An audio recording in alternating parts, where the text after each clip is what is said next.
जय श्री राम मित्रों, आज की कथा है लक्ष्मण का परित्याग। जब इस प्रकार राज्य करते हुए श्री रघुनाथ जी को बहुत वर्ष व्यतीत हो गए, तब एक दिन काल तपस्वी के वेश में राजद्वार पर आया। उसने संदेश भिजवाया कि मैं महर्षि यतिवल का दूत हूँ और अत्यंत आवश्यक कार्य से श्री रामचंद्र जी से मिलना चाहता हूँ। संदेश पाकर रामचंद्र जी ने उसे तत्काल बुला भेजा। काल के उपस्थित होने पर श्री राम ने उन्हें सत्कार पूर्वक यथोचित आसन दिया और महर्षि यतिवल का संदेश सुनाने का आग्रह किया। यह सुनकर मुनि वेशधारी काल ने कहा, यह बात अत्यंत गोपनीय है। यहाँ हम दोनों के अतिरिक्त कोई तीसरा व्यक्ति नहीं आना चाहिए। मैं आपको इसी शर्त पर उनका संदेश दे सकता हूँ कि यदि आप बातचीत के समय कोई व्यक्ति आ जाए तो आप उसका वध कर देंगे। श्री राम ने काल की बात को मानकर लक्ष्मण से कहा, तुम इस समय द्वारपाल को विदा कर दो और स्वयं ड्योढ़ी पर जाकर खड़े हो जाओ। ध्यान रहे, इस मुनि के जाने तक कोई यहाँ आने न पाए। जो भी आएगा मेरे द्वारा मारा जाएगा। जब लक्ष्मण वहां से चले गए तो उन्होंने काल से महर्षि का संदेश सुनाने के लिए कहा। उनकी बात सुनकर काल बोला, मैं आपकी माया द्वारा उत्पन्न आपका पुत्र काल हूँ। ब्रह्मा जी ने कहलाया है कि आपने लोगों की रक्षा करने के लिए जो प्रतिज्ञा की थी वह पूरी हो गई।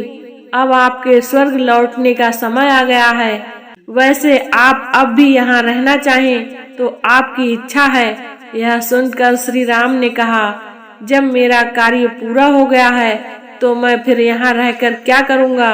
मैं शीघ्र ही अपने लोक को लौटूंगा। जब काल रामचंद्र जी से इस प्रकार वार्तालाप कर रहा था, उसी समय राजप्रसाद के द्वार पर महर्षि दुर्वासा रामचंद्र जी से मिलने के लिए आए।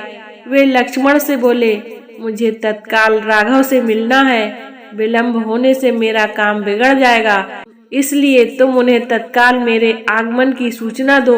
लक्ष्मण बोले, वे इस समय अत्यंत व्यस्त हैं। आप मुझे आज्ञा दीजिए। जो भी कार्य होगा मैं पूरा करूँगा।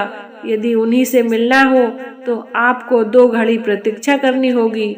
यह सुनते ही मुनि दुर्वासा का मुख क्रोध से तमतमा गया और वे बोले, तुम अभी जाकर राघव को मेरे आगमन की सूचना दो। यदि तुम विलंब करोगे तो मैं श्राप देकर समस्त रघुकुल और अयोध्या को अभी इसी क्षण भस्म कर दूंगा। ऋषि की क्रोध युक्त वचन सुनकर लक्ष्मण सोचने लगे, चाहे मेरी मृत्यु हो जाए, रघुकुल का विनाश नहीं होना चाहिए। यह सोचकर उन्होंने रघुनाथ जी के पास जाकर दुर्वासा के आगमन का समाचार जा सुनाया। रामचंद्र जी काल को विदा कर महर्षि दुर्वासा के पास पहुँचे। उन्हें देखकर दुर्वासा ऋषि ने कहा, रघुनंदन, मैंने दीर्घ काल तक उपवास करके आज इसी क्षण अपना व्रत खोलने का निश्चय किया है। इसलिए तुम्हारे यहाँ जो भी भोजन तैयार हो तत्काल मंगाओ और श्रद्धा पूर्वक मुझे खिलाओ। रामचंद्र जी ने उन्हें सब प्रकार से संतुष्ट कर विदा कर दिया। फिर वे काल के दिए गए वचन को स्मरण कर भावी भातृवियोग की आशंका से अत्यंत दुखी हुए।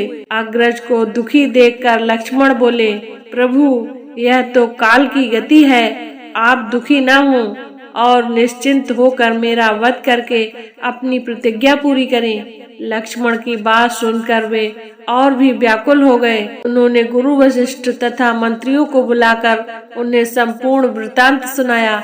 यह सुनकर वशिष्ठ जी बोले, राघव, आप सबको शीघ्र ही इस संसार को त्याग कर अपने अपने लोकों को जाना है। इसका आरंभ सीता के प्रस्थान से हो चुका है।